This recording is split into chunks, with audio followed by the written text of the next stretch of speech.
Title: My boss got my wife pregnant and smiled right in my face. "You're too pathetic to do anything about it," he said. "By the way, you're fired." I had no idea I had a Magnum in my bag. I reloaded, aimed at his Johnson, and said, "You just woke up." "Start." He smiled when he said it. That smug curl of his lip I'd seen in boardrooms now sharpened into cruelty. "You're too pathetic to do anything about it," he said. Then the pause, deliberate. "By the way, you're fired."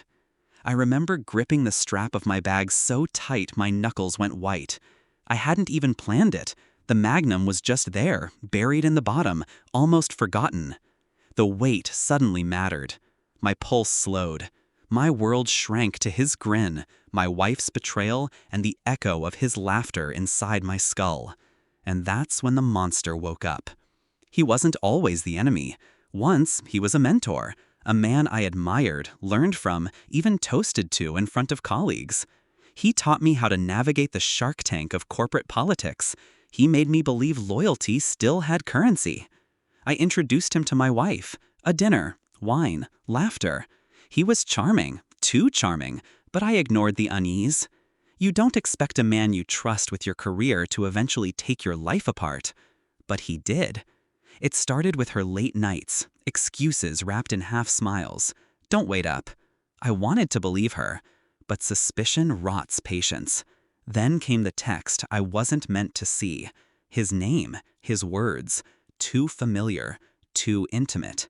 The final nail was the ultrasound photo she accidentally left out on the counter.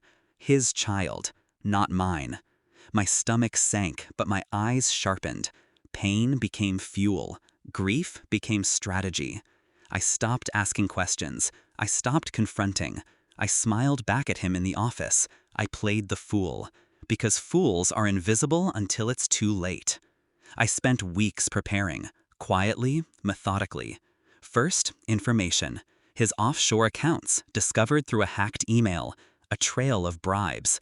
Enough to bury him if dropped in the right hands. Second, leverage. I moved my savings into a separate trust, shielded from both him and her. She wouldn't see a dime when the storm hit. Third, patience. I waited for the perfect moment. The day he thought he had everything. A promotion celebration. Champagne chilling in the conference room. Colleagues gathered. My wife waiting outside, hand on the belly of his child. That's when he chose to mock me, to fire me in front of everyone, to strip me of dignity, assuming I had no weapons left. He was wrong. The silence after his words was heavy. I reached into my bag. Leather brushed my palm. Cold steel followed. Gasps filled the room as the Magnum cleared daylight. His smirk faltered for the first time. I aimed low, not at his head, at the very thing he thought made him powerful. "You just woke up a monster," I said. My voice was calm, flat, almost detached. He stammered, tried to laugh it off, but the room stayed silent. No one dared move. No one dared breathe. I didn't fire, not yet. That would have been mercy. Instead, I placed the gun on the table, barrel pointed his way, and slid a folder across the surface. Inside, every secret I'd uncovered, proof of his crimes.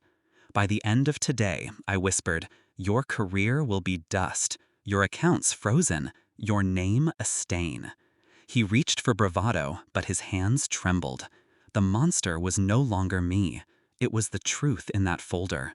The press release went out within hours. I'd scheduled it days before, timed with the promotion party. His empire crumbled live on screens as his own employees watched. Police arrived for him, not me.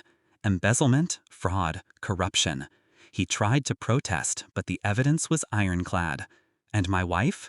She stood frozen, pale as glass. She thought she'd secured comfort, luxury. Instead, she was chained to a disgraced man's unborn child. I walked away without firing a shot. That was the beauty of it. He wasn't destroyed by a bullet. He was destroyed by the truth, by the trap he never saw closing. I left the company, left her, started over in silence. Sometimes I still hear his voice, taunting me. You're too pathetic to do anything about it. But he was wrong. I did something. I did everything. I didn't just take revenge. I rewrote the ending. And as I watched the monster retreat back into its cage, I realized something. It never really sleeps. It just waits for the next smile that cuts too deep.